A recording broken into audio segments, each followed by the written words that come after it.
On va donc continuer notre voyage avec Linux Mint. On a pris peu à peu ses marques. Nous sommes donc à la version 22. Mais voilà que depuis quelque temps, une nouvelle version est sortie. Comme je vous le disais dans la vidéo précédente, personnellement, je ne me précipite pas vers la nouveauté, on va dire, mais je ne suis pas là pour vous imposer mes choix. Voilà maintenant un tout petit peu plus de 3 mois que cette 22.1 est là. On va donc maintenant passer de l'ancienne version à la nouvelle. On ferme les logiciels qui sont ouverts. Alors ici, Thunderbird et Firefox. On en profite pour vider la corbeille.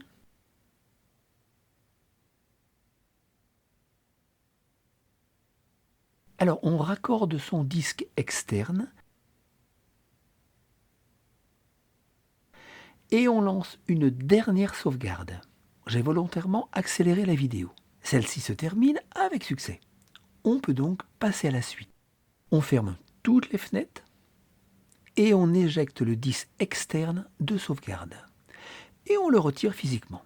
On va maintenant sur le menu et on ouvre le logiciel TimeShift. On tape son mot de passe et on va créer un nouvel instantané. Ainsi, en cas de problème, pendant le passage de la 22 à la 22.1 ou tout simplement avec la version 22.1, eh bien, on aura tout simplement la possibilité de revenir en arrière. J'ai là encore volontairement accéléré la vidéo et l'opération se termine. On a la possibilité de laisser un commentaire. On tape par exemple avant la 22.1 et on ferme le logiciel. Si on clique ici, cette fenêtre s'ouvre, on clique sur la mise à niveau et on arrive ici. On va vérifier avant de lancer l'opération que le système est bien à jour.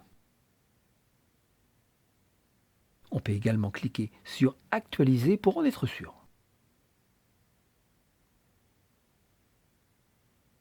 Ici, pas de souci. Par contre, si ce n'est pas le cas, alors il faut installer les mises à jour qui ne l'ont pas encore été. Puis on va à Édition et on clique sur Mettre à jour vers Linux Mint 22.1.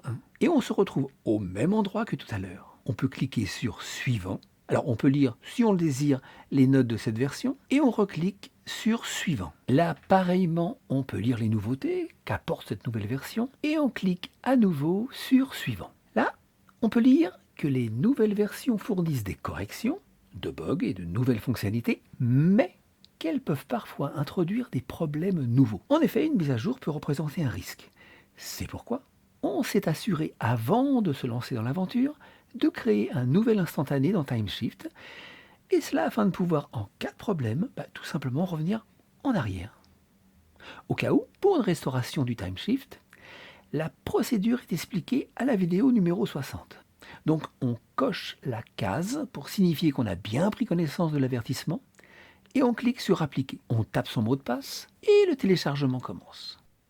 Alors là, j'ai à nouveau accéléré la vidéo. On se retrouve ici. Alors des choses se passent, mais on ne voit rien. On attend simplement. Je vais donc un tout petit peu plus loin et l'installation débute. J'ai là encore à accélérer la vidéo. Si l'économiseur d'écran se lance, il suffit de bouger la souris pour qu'il disparaisse. La première partie de l'installation se termine, on attend encore un peu et commence une seconde partie bien plus rapide. Lorsque c'est terminé, on attend un peu, une dernière opération se lance et voilà, tout est terminé. On nous invite à redémarrer l'ordinateur, on ferme les fenêtres. Alors on peut voir en dessous qu'on aura besoin de choisir à nouveau les sources des logiciels. Mais pour l'instant, on ferme la fenêtre et on redémarre l'ordinateur. Alors un redémarrage qui sera un tout petit peu plus long que d'habitude. On attend tranquillement. Lorsque l'ordinateur a bien redémarré, on peut ouvrir le menu et on clique sur le panneau de bienvenue. Celui-ci s'ouvre et on peut constater qu'on est bien en version 22.1. On clique sur C'est parti et on va faire quelques vérifications. On commence par le pare-feu, on tape son mot de passe. Ici, tout va bien, il est bien activé. Si on avait une règle, on vérifie qu'elle est bien toujours là. Ici, c'est également le cas. On lance le gestionnaire de mise à jour et on va donc à nouveau faire son choix pour la source des logiciels comme indiqué précédemment. On clique donc sur oui, on tape son mot de passe, on clique sur la première recherche et on sélectionne le plus rapide de préférence.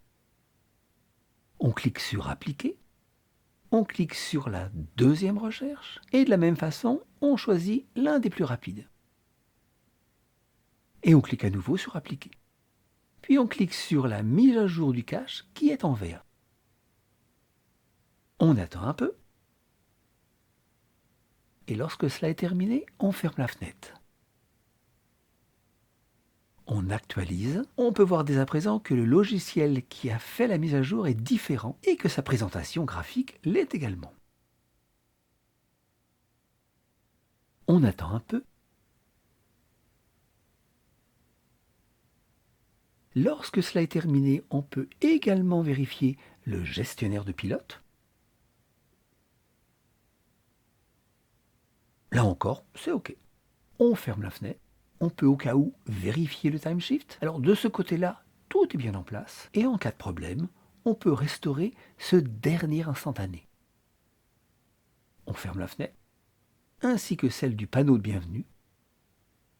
Et si on redémarre, on peut s'apercevoir également que de ce côté-là, il y a de la nouveauté graphique. L'arrondi devient la mode, dirons-nous. Dans la prochaine vidéo, on va découvrir une nouvelle application de cette version, la 22.1, le mode nuit. Alors pour cette seconde partie, le rythme de sortie des vidéos sera différent. La saison ayant débuté et ayant bien moins de temps. C'est maintenant chaque semaine que je posterai une nouvelle vidéo le samedi soir à 19h. Donc, bonne fin de semaine.